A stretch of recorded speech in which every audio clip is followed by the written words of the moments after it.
Moi, je suis parisien à l'origine. En fait, j'habite à Berlin depuis 9 ans, où je dirige une toute petite PME-PMI culturelle que j'ai créée en 2000, qui a ouvert un bureau à Berlin en 2003 et un bureau à Varsovie en 2007. C'est une PME qui défend et promotionne la culture française à travers toute l'Europe. Alors, on a des entreprises privées comme Pernod Ricard, Peugeot, Agnès B, ou des organismes comme l'Office franco-allemand pour la jeunesse. On a créé nos propres événements, comme le Francophonique Festival, qui existe depuis 6 ans à Berlin, à Varsovie, le French Kiss Tour, qui aide la chanson féminine française à travers toute l'Europe, ou même plus récemment les rencontres européennes de poésie slam, donc qui existent à Berlin, qui ont eu lieu à Strasbourg. En fait, à l'origine, j'ai commencé ma vie professionnelle comme journaliste, spécialisé dans les politiques publiques et administratives, c'est un peu technique. J'étais journaliste au quotidien du maire de Philippe Tesson et au magazine Parlement. Et ensuite, j'ai travaillé pendant 10 ans dans un cabinet de conseil pour les collectivités territoriales. Je me suis occupé notamment de la région, du conseil régional de Champagne-Ardenne, du conseil régional de l'Eure, d'où ma rencontre avec Hervé Morin. Et par exemple, je me suis occupé pendant quelques années de DSQ, de développement social de quartier. C'est en fait un peu de la rénovation pour les quartiers de la Goutte d'Or et de la Porte de Bervilliers à Paris. À l'époque, c'était d'ailleurs Alain Juppé qui était maire du 18e arrondissement. Alors moi, je ne suis pas du tout un novice en politique. D'ailleurs, je ne crois pas qu'il faille être novice en politique pour candidat à l'élection des députés des Français de l'étranger, parce que être député, c'est un vrai métier et c'est un métier assez complexe. Moi, je suis engagé dans la vie politique depuis l'âge de 16 ans. En tant que lycéen, j'étais même membre du mouvement des jeunes giscardiens à l'époque. J'étais même membre du bureau politique, à côté d'ailleurs d'une certaine Marielle de Sarnez, qui était la directrice de campagne de François Bayrou. Ensuite, j'ai été un des plus jeunes présidents de comité de soutien à la candidature de Raymond Barre à l'élection présidentielle. Et ensuite, j'ai appartenu à l'UDF et ensuite au MoDem. Là, je suis candidat au nom de l'ARES. C'est une confédération qui s'appelle l'Alliance républicaine écologique et sociale et qui regroupe en fait plusieurs mouvements du centre droit.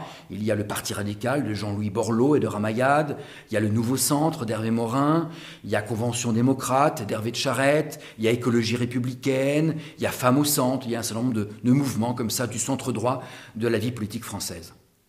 Pourquoi je suis candidat ?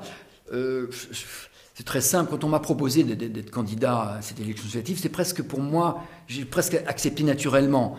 D'abord parce que je vis depuis 9 ans à Berlin, je suis un citoyen des Français de l'étranger, donc je connais tous les problèmes que peuvent rencontrer les Français de l'étranger en tant que citoyens.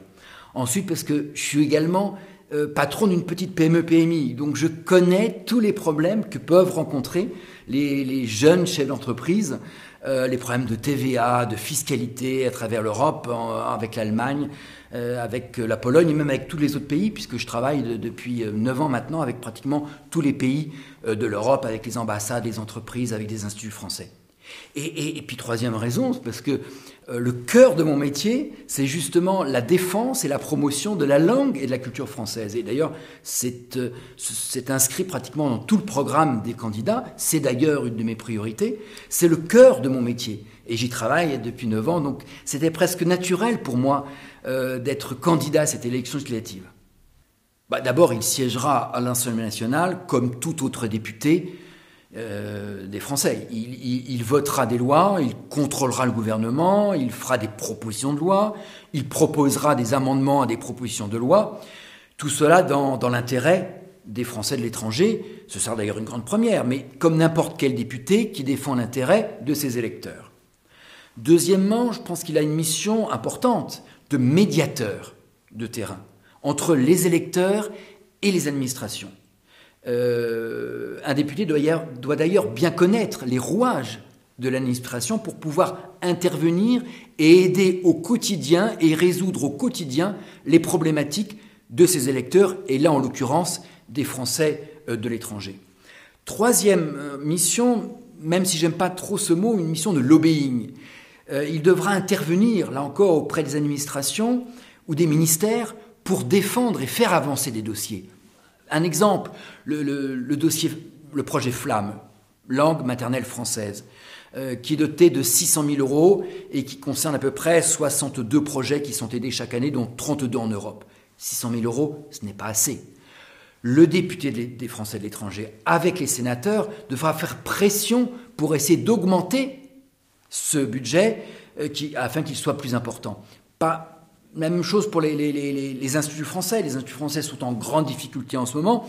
Un député des Français de l'étranger, avec les sénateurs de l'étranger, et je peux vous dire qu'ils nous attendent avec impatience, pourra justement faire pression auprès du ministère du Budget, auprès du ministre des Affaires étrangères, pour augmenter les budgets de coopération culturelle, universitaire à l'année. Je suis un candidat centriste. Donc je serai un député centriste à l'Assemblée nationale au sein d'un groupe fort qu'appelle d'ailleurs de ses voeux François Bayrou, Jean-Louis Borloo, Ramayad, Hervé de Charette, Hervé Morin. Un groupe qui, comment vous expliquer, qui refuse le clivage systématique gauche-droite. Un groupe qui a une vision équilibrée et progressiste, une position constructive. Un groupe qui peut d'ailleurs travailler avec la gauche ou avec la droite. Moi, je suis toujours stupéfait de voir que quand une proposition arrive de droite, elle est automatiquement refusée par la gauche. Et inversement, un groupe centriste, c'est un groupe qui évite d'aller chercher dans les extrêmes pour gouverner. C'est un groupe qui est là pour tempérer, apaiser et trouver le juste milieu dans l'intérêt général.